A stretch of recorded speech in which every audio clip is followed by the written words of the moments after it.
Okay, let's get this lower control arm fixed. The parts have finally arrived. It's time to get this broken one off and get the new heavy duty ones installed. So my son ordered these green heavy duty ones left and right, so we're going to replace both. Alright, we're going to use the tool that came with the XMAXX to get the bolt off. Now that the bolt's off, we can remove the tire. Get that off of there, and that exposes everything to get the lower control arm off. So let's put this tire down and do so. Here you can see exactly where it broke off at. Okay, I'll remove the pin here.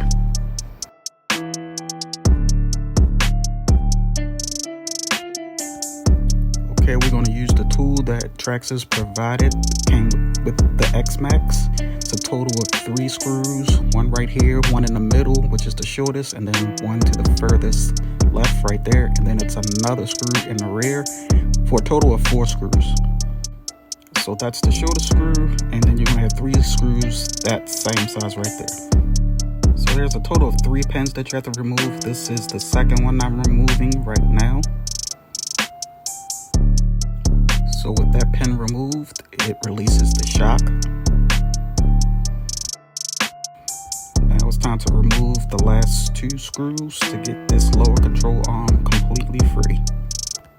Pulling out the last long pin right here, and she should just pop right off.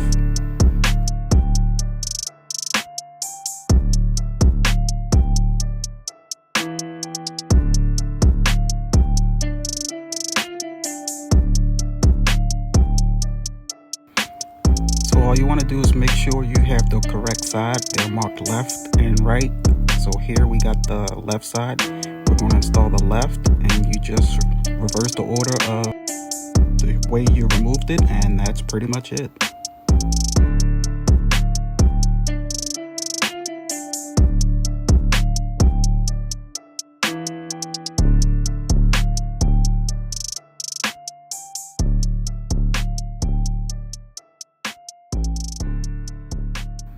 So now I'm going to install the right side.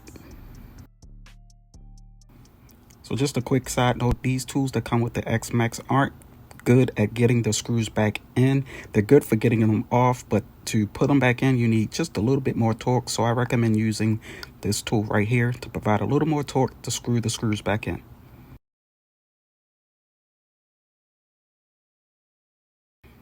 So there you have it. As you can see, the both left and right side have been installed. My XMAXX is fixed and ready to hit the road.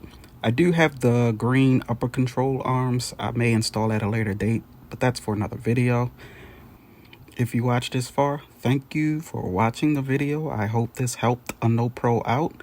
This no pro certainly learned a lot, and I can remove both control arms in probably 15-20 minutes.